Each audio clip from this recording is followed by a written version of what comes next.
Well,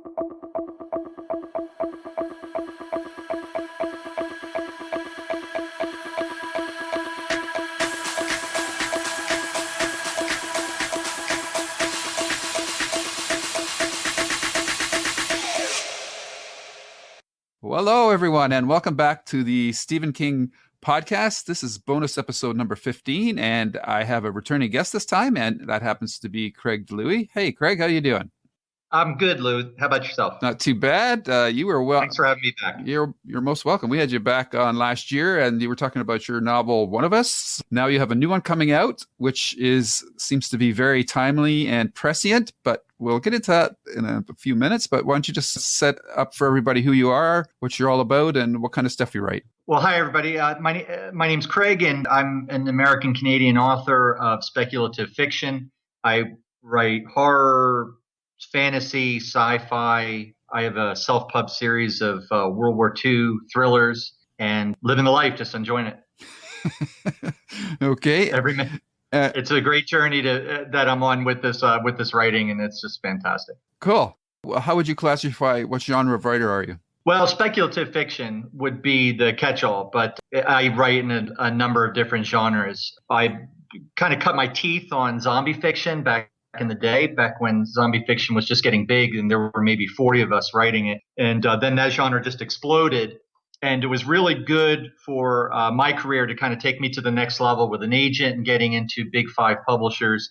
But it also saturated that market. So I got out of zombies, then went into horror. And then I wrote a dark fantasy that was published last year with Orbit. And my most current book would be called Dystopian. Mm-hmm. And the title of that book is Our War. And right. Whose war is it? It's Americans' War. Mm-hmm.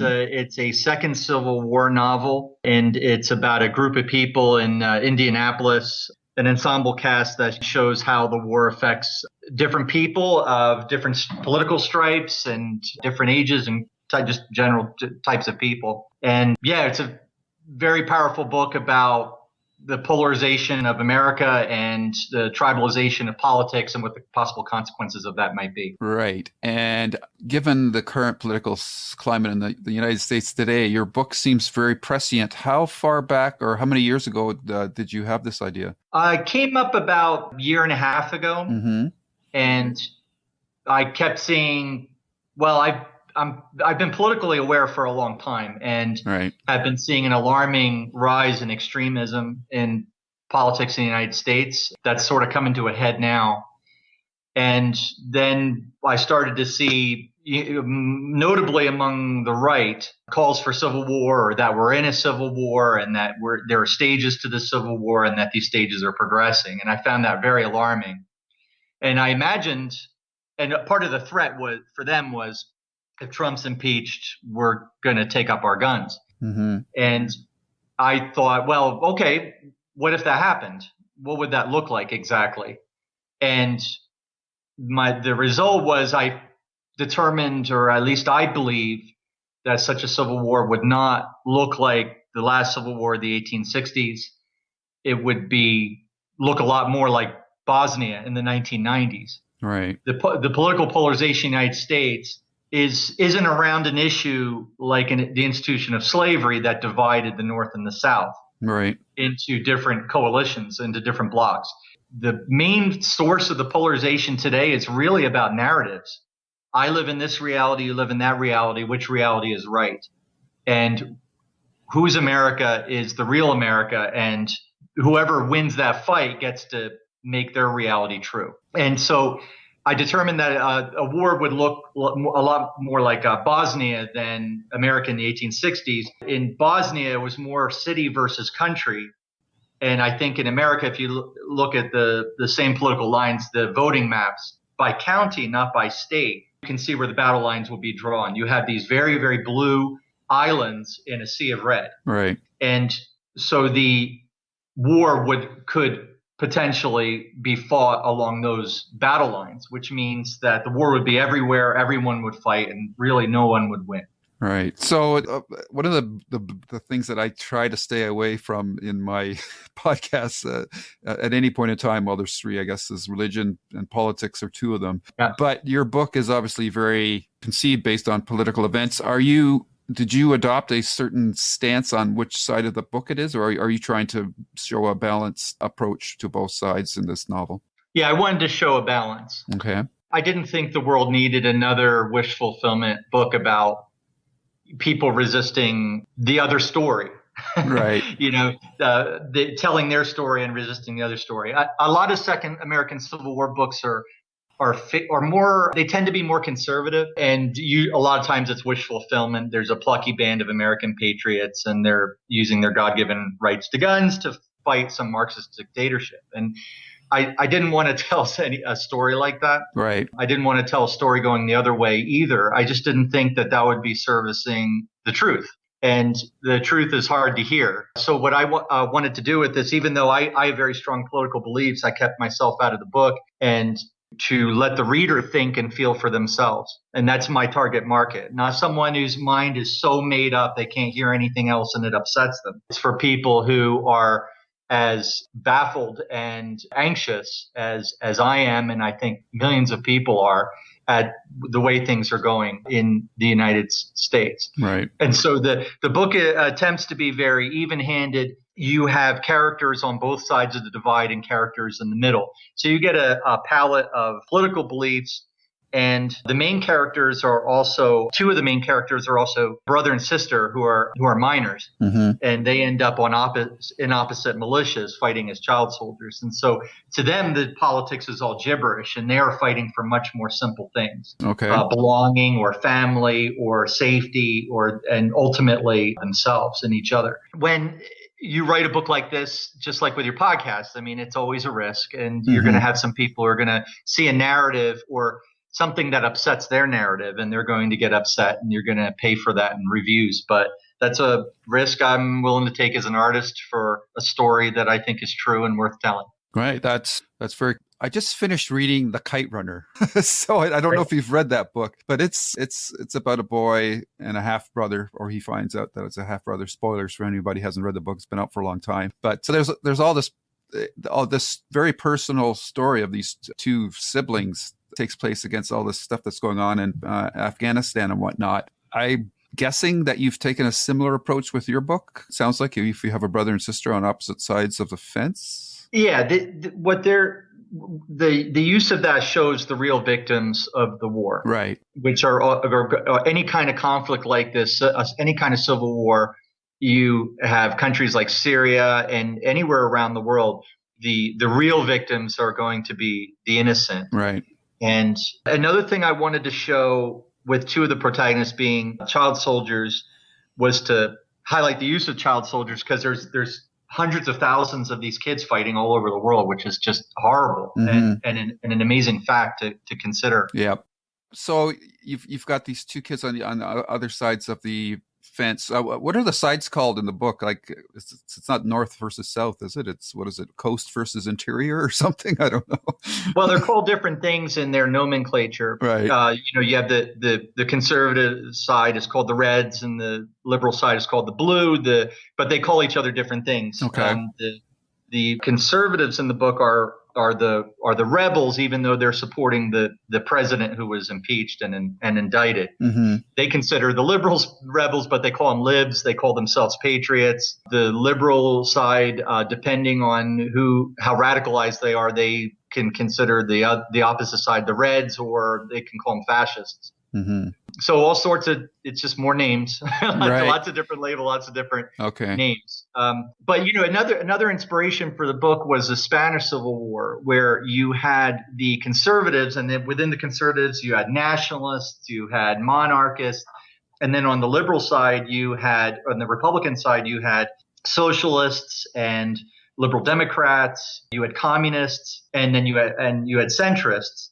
And it's a very similar palette in this book, where it's not like just one side or the other. Like if you look at the conservative side in my book, you have your blood and soil types, which are your nationalists. You have your libertarian types. You have your evangelical types.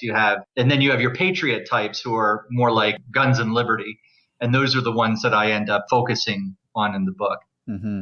So because the United States has such a large military force, how did you, like the story, what I'm hearing, it sounds more like you're dealing with the common people, but how does the military complex, what part does it play in this conflict? The military is trying to, in this book, what it does is it assumes that there's a military presence in the United States, but much of the military is abroad. Mm-hmm. And so when the president is impeached, the right stages a national armed protest, which snowballs into a revolution because as they're rolling through towns facing down outgunned sheriffs and local police departments, and reaching a population that is many of whom are sympathetic to their cause, they're finding that they're just taking a lot of territory and they're exerting control. Mm-hmm. And then rolling right up to the cities where they're having a much harder time, and that's where the battle lines congeal. So this happens with such surprising speed. It surprises everyone. All right. That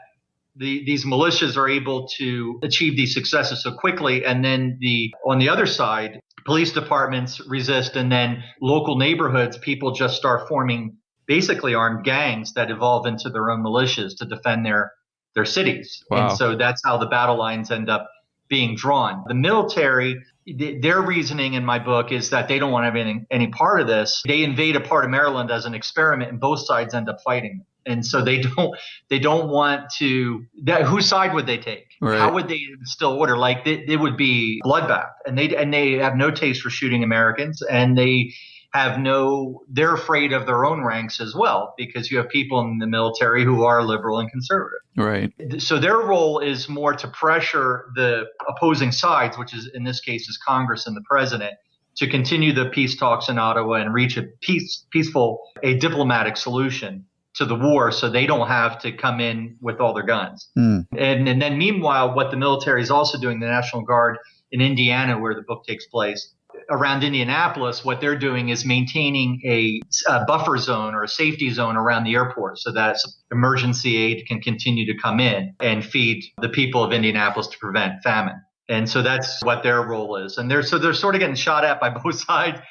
They can't really win. Mm-hmm. So they're just trying to keep the country going until a diplomatic solution can be found. And part of the book, what I wanted to do with the two of the protagonists being child soldiers is and some of the other things that are going on in the book, I wanted to show people that in a civil war like this, if it were to occur in the United States, the first casualty would be American exceptionalism. There's nothing that says that if something happens in Syria or in Sri Lanka or in Africa or another continent or country where civil wars are going on, that it can't happen here, that there would be refugees, there would be famine, there would be breakdown of law and order and civil society very quickly, and food distribution, the whole 9 yards. Right. And you would end up having things like atrocities and child soldiers and all the things that we look at other countries and say, wow, that could never happen here. We're Americans. It could easily happen here if the dynamics were right and if a civil war did break out. Okay. What about the politicians? What are they doing? And the impeached president that doesn't want to step down? What are they all doing during this? Well, they're pretty remote from the characters in the story. The characters in the story are focused on getting through the day. Right. And so you have a brother and sister who end up in militias on opposite sides of the fight. Right. And then you have a UNICEF worker who is from Canada, and she arrives because she wants to help the kids. Right. Of Indianapolis. And then you have Aubrey, who's a reporter, and she is trying to expose the use of child soldiers so that it stops. Right. Then you have a militia sergeant on the rebel side, on the conservative side. And so you get to see what his thinking is and why him and people like him started the war. So these are the people, the main characters, and their story is really the story of a besieged Indianapolis and how they're going to get through the day, how they're going to fight their next battle, how they're going to win their personal fights. Mm-hmm. Aubrey is in the middle and has to take a side. Gabrielle, the UNICEF worker, has to confront her fears in order to do what's right for the children, because everything's going against her. Mitch, the rebel militia sergeant, he starts to see the humanity in those he hates. And then the children go from being baffled and they don't know what's going on, and they're just taken in by these militias to survive, and they're working for them, end up becoming fighters for their own personal causes. And so this is really their stories. What's going on at the national level, we get glimpses of that, but that's not really their concern. Okay.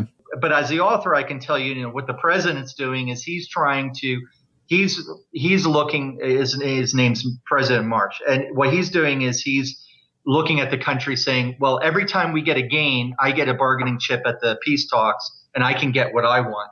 And then on the congressional side, they're in exile in New York, which they formed as their own capital. And their delegation is in Ottawa as well, bargaining to try and restore the country as it was. And so what the president's side wants is a new constitutional convention where they can rewrite the constitutional with conservative gains, like a national ID card, English as the official language, zero restrictions on guns, tax reform, like a flat tax and so on. Right. And on the congressional side, really what they want is just to get back to the status quo. But their followers, the militias that are fighting, the liberal militias, because there's a war on, what they were fighting for self-defense, but now they're becoming radicalized and they want to reinvent the country themselves. They want their own revolution. So the sides just become even more intractable as time goes on in the war. Oh, that's very interesting, because there's an element of that going on with the Democratic Party today, in that there's certain factions that are much more progressive than the traditional Democratic politicians right now. So there's a schism in the party. So I can see that element playing out the way you described in your book. Right. And the current conflict in the Democratic Party, where you have the centrist establishment Democrats warring sometimes more against their own left wing than against the Republicans. Yeah. That goes on in the novel as well, where there's a lot of, on the liberal side, there's a lot of distrust between what they call the center bloc and the left bloc. Right.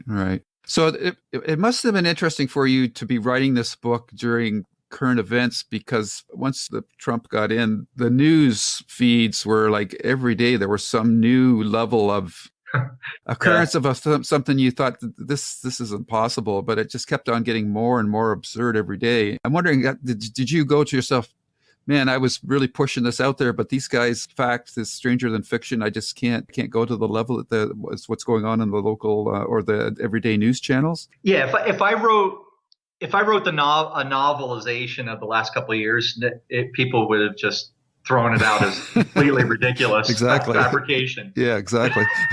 I mean, it's just insane. Yeah. I mean, but that's something with a book like this you have to be careful of. You can't, I was informed by headlines, but I did not tear the headlines for the story, because the story has to be timeless and not feel like a thinly disguised recreation of current events. It had to have its own integrity as a fictional world that would provide a dystopian warning, rather than as, look what's happening, I'm taking a side, and so on. Right. So it couldn't be on the nose. It would date it. Yep. And it would also track people into their current prejudices. And so with reading my book, they're going to bring their prejudices and what their political awareness to the book, but it's not going to be like the hand going right into the glove. It's going to be more like emotionally they connect or intellectually they connect, but not like, oh, I recognize that. Right. So what I was looking at more when I was examining, the whole issues of these right versus center versus left, it was more about core principles. What do they believe in and what are their narratives? And looking at that clash of narrative, rather than these guys are anti-abortion, these guys are pro-abortion rights, and these guys are pro-gun, and these guys are anti-gun. Like I went less with that. That became more like frills to the foundation of the book, which was more founded on what does it mean to be a patriot when there's more than one America, and how did we get to a point where there's more than one America? How did that happen, and what part does story play in that? Right. How dirty does this war get? You know, you've referenced Bosnia and that a couple times, but are we talking like weapons all the way up to, I guess, short of nukes, or do nukes come into play? Like, is this, or is that too much? Is that getting too spoilery? You don't really want to give that away. It's actually a remarkably low tech war. Oh, okay. Because the military has all the hardware. So if you look at the average weapons that average Americans have, that's what they're going to end up fighting with. Okay. Police will have more resources, but eventually those resources will run down. The helicopter will get shot down. How are they going to get another one? Right. So the helicopter runs out of gas. Well, gas is being rationed. We don't know if we can run the helicopter. So so you might have like the odd mortar, the odd rocket launcher. You'll have some Mad Max style refitting of civilian vehicles, right? Similar to what happened in Somalia, where you had the technicals, which were flatbed trucks with 50 caliber machine guns welded onto the back. That would be an ideal weapon in a civil war in America, a future civil war in America, because neither side's going to have access to the high tech weaponry of the military unless the military, of course, took a side, which they don't in my book. Oh, okay. That's a very clever way to step around that problem. Yeah, so so not much happens. It looks very much like the Spanish Civil War, where you had these trenches dug in suburban neighborhoods, right? And they fight. Now, that being said, how dirty does it get? There are allusions to it getting pretty dirty, that there are atrocities going on in the country. Of course, the use of child soldiers is itself as a war crime. There are other war crimes going on, but these are civilians, and they're fighting for survival. They don't really get the whole international law thing. Right. And the book, and it's also a very civil war, like the enemy, they've been demonized to a point where they can be killed, but at the same time, there is this innate knowledge that they are Americans and that we're all the same country and we're all going to have to live together when this is all over. And so how far do we go to win? Mm-hmm. And so as you see over the course of the book, it gets increasingly, the war itself becomes increasingly radicalized. Okay. And where both sides decide to take bigger and bigger steps and make bigger and bigger sacrifices to achieve their victory. Right. And this type of scenario, I would believe that you would postulate that it's a lot to do with social media and its proliferation, and it's accessibility for everybody to have a platform, and it's just an accelerant for bringing up opposing views into everybody else's attention. And I think it's causing a lot of problems today. Does that play into your story at all? Or absolutely. Although the internet's only a part of the one of the instruments of polarization. Sure. But looking at social media specifically, it's funny. It's like every time I watch Black Mirror, I'm reminded of how technology, it augments us, but it doesn't make us better people. No. It just makes us more capable of being ourselves and acting on our own worst instincts. Yeah. And so in the book, social media plays a role in people having these different narratives, and those narratives becoming canon in a way. All right. And which is really threatening to the country, because the only thing, if you think about it, the only thing holding America together is this unifying idea. Otherwise, America is just another multi-ethnic empire. Right. Of one of many throughout history. But what has made America strong is this unifying idea of what it is. And if that idea becomes splintered into completely different realities, then the country becomes much weaker as a result. There's not as much holding it together. Right. So I'm interested in the life cycle of this novel from the perspective, like writing it on your own, behind closed doors. That's one experience. But you've got something that's pretty topical and could set off, I suppose, a lot of negative feedback to you. What was it like for you writing the book? And like when you started sending it out to your beta readers and that, like, did you have conversations with your publishers ever saying that this is too hot, this is not a good idea, or things of that? No. Other dystopian books of this nature have been very successful, like Omar Al-Akkad's American War and going back to The Handmaid's Tale. These are all pretty punchy books. Right. My editor is Bradley Ankler at Orbit, and he's fantastic. Mm-hmm. And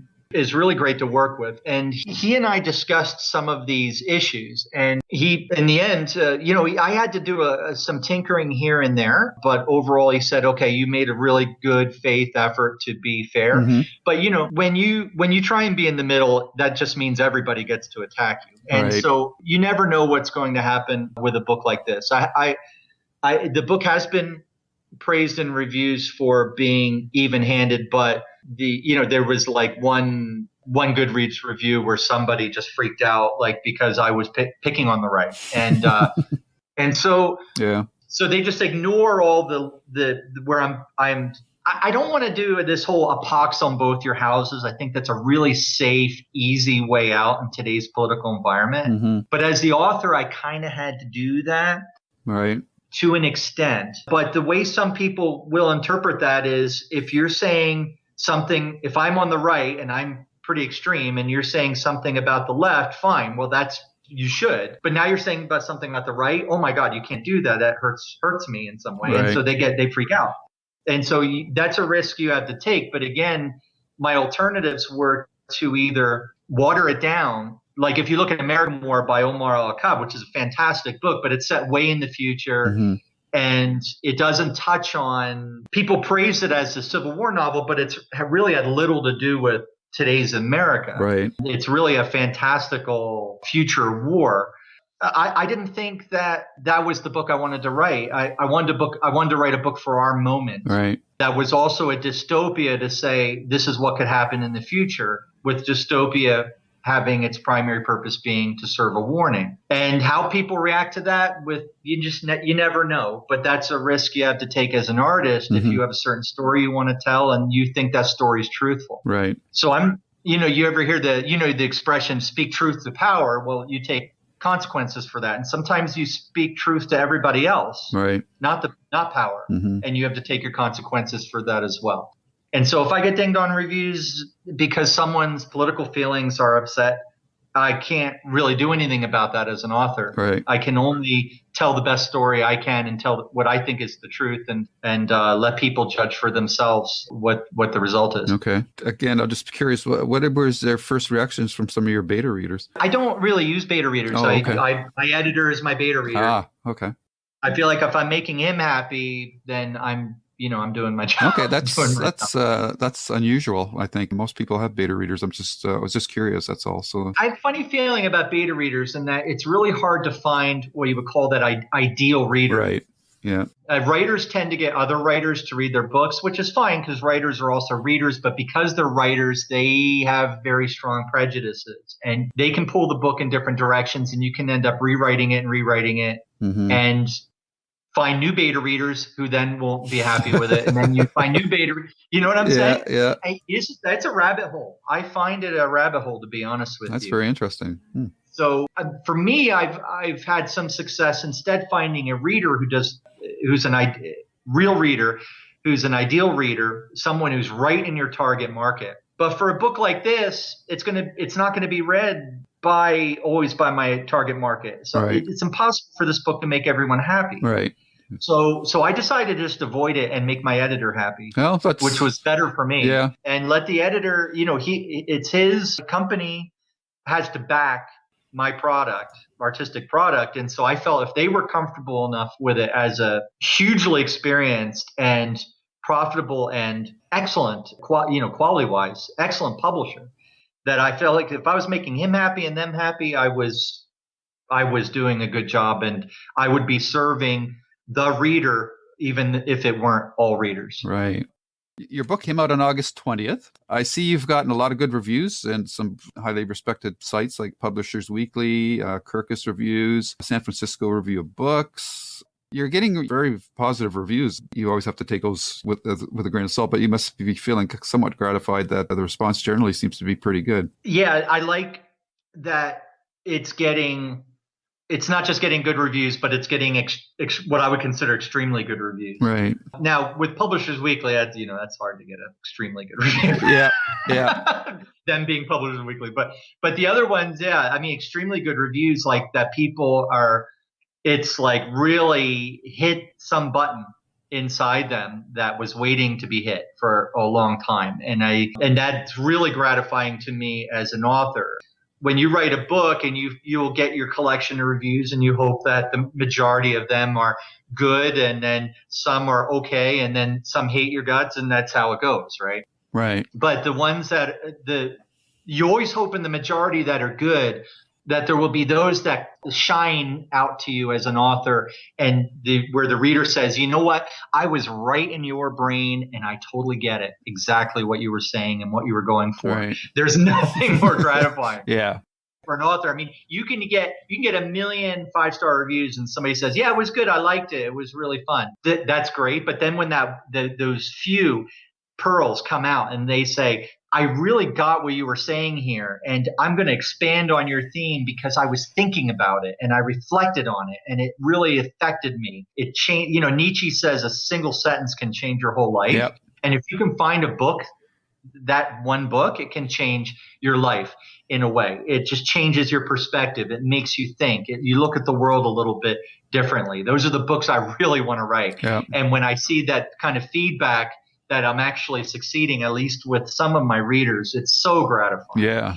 And so for this book, it's been especially gratifying because those early reviews, the people I'm finding a lot more of those people are getting it and really appreciating what I was going for. Instead of getting hung up on the politics, they're just seeing the central message and the theme and enjoying the story for what its primary purpose is, which is to entertain. Right. So I've been very happy with the reviews. Oh, that's good. Yeah, I can see why you would be because they're very glowing. I also love the cover of the book. I think that's a very striking image. At first, I thought it was kind of like, is that the Canadian flag on the right-hand corner? But no, I guess it's all part of the American flag. Yeah, it's all part of the American flag. So, yeah, it's a very striking image. And yeah, Lisa, I know I'm going to get her last name wrong. I apologize. Lisa Pompeo. Pompeo. Anyway, she is absolutely amazing. She did the paperback cover for One of Us. Okay. Went to paperback in February this year, and she did the cover for this one. Now, when I handed in a partial manuscript to the editor to make to set up the deal that they would publish it, he had her just kick up a rough concept, and she produced that cover. Wow. And I fell in love instantly. Yeah. And, as an author, you always get the cover or for some cover options from the publisher. And a lot of times when you're working with a publisher instead of self-publishing, and you just kind of cringe a little bit because you're like, well, this is the publisher's province. They get to make this decision. You don't. Right. It's a total courtesy. You're getting allowed to respond at all. Yep. And so you always feel funny about how you're supposed to, part of you just wants to say, I love it. You're the publisher. Yep. I'm going to trust your judgment. Yeah. Because you guys are the pros. But at the same time, it's like, well, I'm not sure this is the one. Not the case in our war. Right away, just instantly, just like with One of Us, the paperback, instantly fell in love with it. And wow, that's a rare thing too. And I couldn't have been happier with the result. It's just really speaks to that person on the cover. That's Hannah, one of the child soldiers, and it's really in a lot of ways her story. And the cover kind of shows this war feel, this war paint on her flag. It just hits all the right buttons. Amazing. Yeah, it blew me away when I saw it the first time, and it still does. It's just amazing. It really, based on the descriptions you've given of having the girl's face on the cover with her face is like in white paint, I guess, and then she's got the American flag wrapped around the top half of her head. It's just it's a striking cover. It's gorgeous. Yeah. Our War. How did you arrive at that title, and did you have alternate? Our War was the title right from the get-go. I wanted to tell the story of a number of different Americans from different political stripes and across the spectrum of society. That a civil war in America wouldn't be a war against us versus them. It would be all of our war. It would be our war. And as far as the characters are concerned, it means different things to them. One of the adults in the story apologizes to Hannah at one point, saying, we should never have involved you in this war. This was our war. Other characters say, yes, it is us versus them. This is our war. And so it's a title that means that a civil war in America would be on the nose, our war, literally. But for each of the characters in the story, whatever group they're a part of, it's also their war as well. That's how they see it. It's a great title. It operates on many levels because often in war movies, you see the military, the top military brass, they don't treat the the forces that they're using as people. They're just numbers or statistics. And so for them, that's their war, our war, they would say. But then for the people on the ground, they look at it from that totally personal perspective, and they're seeing their friends and platoon mates or whatever getting killed in action or maimed or whatever. So it really operates on a bunch of different levels. And of course, then there's the whole concept of the country as itself. Have a war within your country is also a very troubling situation to be in as well, or something to live through. You just said it better than I did. Oh. I stumbled a bit at the end there. So thanks for that. But I wanted to put a very human face on civil war. Yeah. As it occurs in other countries, and then how that would look like here if what happens in countries like Syria and Bosnia happened here. Right. So this is out now. It's a standalone?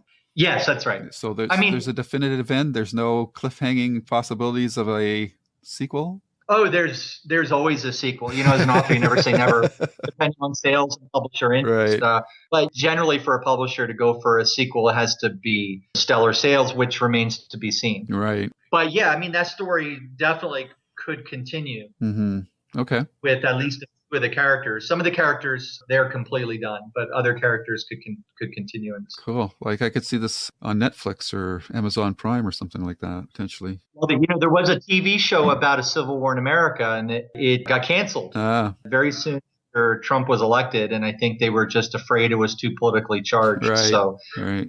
I really hope that people, reviewers or anybody else, like you mentioned it, aren't afraid of the book. It's not a political diatribe. It's a novel about political diatribe. If that makes sense, right? Yeah. And the polarization that results from that. That is what the book is about. It's not about politics and you should think this and I'm going to do your thinking for you because I'm right and I know everything. As the author, no, it's about the polarization that occurs in political America, the tribalization that results, the fracturing of the idea of America that results from that, and what could be a very real war. And the book serves a warning of this. Mm-hmm. So I hope that they will try it and see for themselves and have an open mind. Yeah, I particularly like the quote from the Library Journal where they say, DiLouie offers an uncompromising view of patriotism in conflict. And I think that's pretty well puts it in a nutshell. Uncompromising is the key there. Absolutely. Yeah. All right. So, wow. These books of these types usually, you mentioned that other book, the Civil War book, are projections far in the future, or they take place like 10, 20, like a generation after the events occur when there's some emotional distance from it. But your book is really pretty well on the bullseye right now. It's a living, breathing thing that we're all seeing going on right now, not just in the U.S., but you can see other issues in other countries with Brexit, and France has their class issues going on. So I think it's a very timely book, and I just think it would find an audience worldwide, because this you might be basing this on what's going on in the States, but I think this is something that's happening around the world as well. There's a lot of collision of ideologies because of the ability of people to get on a soapbox either digitally or whatnot and be recorded on a phone and potentially blasted all over the planet. So it's interesting times that we're living in for sure. Yes, just like the Chinese curse. Yes, like the Chinese curse. You live in interesting times. Well, we are. Yeah, we sure are. All right. So is there anything else about the book that I haven't asked you that you'd like to mention? No, other than to thank you for having me back on. It's always a great conversation with you. And I wish you well in your own work and your own writing. And thank you. Thanks again for having me back. It's been fantastic. And if I guess I should just add, if anybody listening to this is still with us and still with me, and they want to they would like to read it, they can go to their local bookstore or library, and it's available in all formats, including audiobook. Yeah, and that's it. Oh, cool. Who did the audiobook? Oh, gosh. Oh, you got me. Oh, okay. So it's not you. No, it's not me. It's a male reader. His name's eluding me right now, and I'm sorry to him for that. He did it because he did a very good job on it. Right. But yeah, so that's out there as well. And if people want to learn more about my other fiction, they can go to my website at craigdelouie.com. Okay, very cool. Well, thanks for coming on again, Greg, and enjoy the rest of your long weekend. It's been a crappy summer in Alberta, but what can you do, right? It's been good time for glimpses of summer there for a while. But it's been a good time for reading this summer, that's for sure. You got it. Well, thanks very much. All right, take care. And we'll be talking to you. Thanks again.